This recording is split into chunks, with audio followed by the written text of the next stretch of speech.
My name is Kate Wilder. I've got a master's in criminal psychology. I'm an investigative journalist and hope to make a difference. Hey, we're here with Jessie Buckley to talk about Supermassive's brand new game in the Dark Pictures anthology, The Devil in Me. So let's start at the beginning. Tell us a bit about the character that you play. I play a character called Kate Wilder, who is a presenter who's part of this documentary team who are doing a show about the serial killer H.H. Holmes.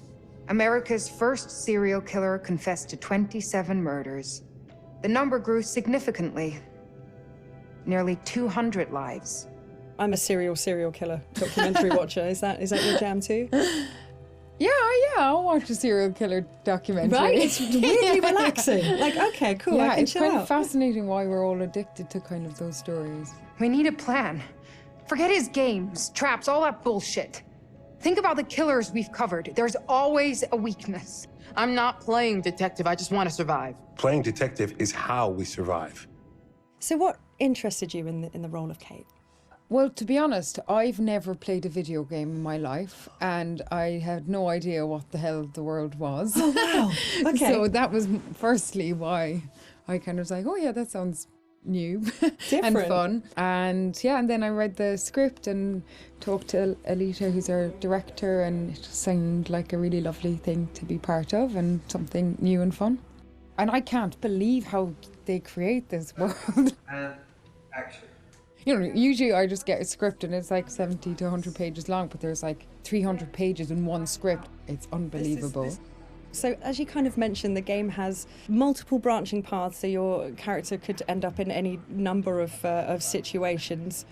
What's it like to film a scene, you know, multiple times with different endings? What I've found is like you can only be in whatever strand you're in at that time and figure out the emotion of it at that moment, because then you can offer up something completely different when you go into a different strand. And it's a very like immediate experience, which I guess is also what a player will feel when they're doing it as well. So I just kind of try and keep my head in where we are right there at that moment. And if I was trying to think of what was happening in the other strand, it would be a disaster. It must be really hard, yeah, because you kind of have this mapping, I suppose, in your brain of what, you know, what the outcomes could be, and then just trying to stay in that moment. It's very interesting stuff.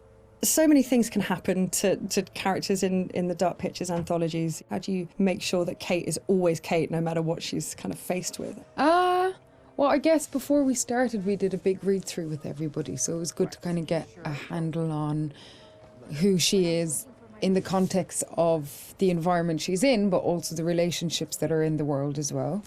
It just kind of reveals itself from the script, and I just kind of let her run free and see what That's so cool, happens though. to her. Yeah, I don't think anybody has continuity in themselves. I don't anyway. It must be very difficult. Yeah, really difficult. And that's it. I guess it's quite good fun to then go, okay, let's go with this and see where we end up. Well, I think also Kate lives on the knife edge of she has a genuine obsession and curiosity about serial killers. So there's part of her that's kind of running towards it and part of her that's running away from it, you know, and all of them have come to be curious about H.H. Holmes, but also with that, you're kind of living a real life horror as you're going into this world. So, come on, Charlie. What do we know about this guy? And everybody's fantastic, like, and they're all such distinctive people, you know. And they all somehow genuinely feel like a crew, you know, like you kind of have the kind of riffs. Charlie is thinking.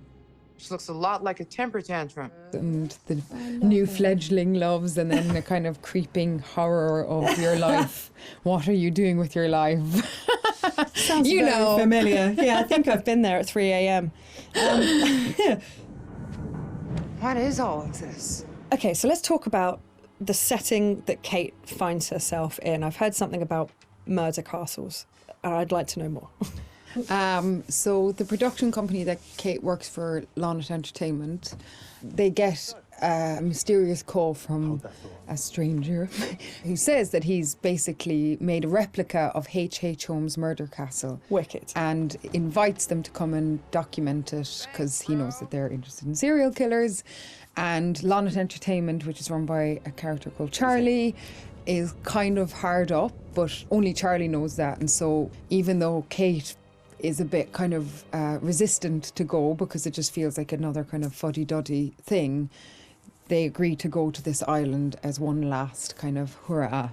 It sounds like absolutely nothing awful is going to happen. It sounds like a perfect setup. I'm going to have a cup of tea. Delightful. Yeah, lovely island. Very nice. Look! Years are the wine that fill the cup of time. So in the game, you've got quite a limited inventory. Which items would you take into the house if you could take anything? I'd probably take, like, I think, look, all these mad people are just in need of a hug. So I'd probably take a bottle of wine and just be like, mate, let's just sit down, have a glass of wine, talk about what's going on here. Get Charlie's fags. Come here. Have Let's a just fag. calm Let's down. just calm down. That's my weapon of choice. I'd kill him with kindness. Well, you could at least start with the wine, and if that doesn't work, you've got the bottle. So, I mean, it's perfect. You're done. You're done. And if not, I could just drink it myself and have a lovely time. Some kind of belt with 3 or 4 of them attached. Off you go. It's all going to be fine. And if it's not fine, you're not going to know about it. Yeah. Done. Perfect. Good choice. Think it's okay if we pour some wine? God, please do. So you've mentioned the chase scene with the other girls. Was that fun? That genuinely was fun to be running and scared and all of that? Yeah, it's always fun. I mean, I think everything's kind of fun. So thank God it's not something that happens regularly in your real life. So when you get to be part of something where it's super heightened and surprising and otherworldly things can happen, and you've got these 2 excellent kind of birds beside you who are like fighting off the demons, and you're genuinely scared and you're kind of doing it together, it's it's brilliant. Move your ass! Go! I've been around mocap. I've seen mocap. It fascinates me. What was that like? And more so, what's it going to be like to see your face in a video game? To wear a mocap is like, I mean, you just feel like you've got a huge nose because you've got this cycling helmet on, but then it has a huge beak at the end where there's a camera. And sometimes when they're putting it on, you can see the other actors already kind of lined up, and it's very close. It's very scary. No! You're gonna kill me! But yeah, I think it'd be super interesting. I don't know, maybe I'll look a bit better. They'll doctor me off or something. Kate's just a better version of me. Yeah, it'll be really interesting. It's going to be very cool. As far as, let's say, traditional acting versus video game acting, what were the differences? Was there a huge kind of difference between the two? I'd say the main difference is just the speed at which you work when you're making a video game. You still have the same intention, and narratively it's the same kind of experience because you're creating characters together and you're creating a world together, and our wonderful director is like interacting with us as a film director would. And also you're on a stage where there's little square boxes and there isn't a costume, you know, that's something that's added later, and all that's being caught is the emotions on your face. It must be quite intense when it's just focusing on your face. That must be a real, like, I don't know, like intense experience. Although, to be honest, like the scripts they're really good, and so I don't really try and think about that too much, whatever the situation. I think if I did think about it, it would be an awful disaster. Yeah, may change the situation entirely. You just kind of listen to everybody else that's there and get on with it. We need a plan. Forget his games, traps, all that bullshit. Think about the killers we've covered. There's always a weakness. You suggesting we invite him to tea and psychoanalyze? I'm suggesting we use our heads.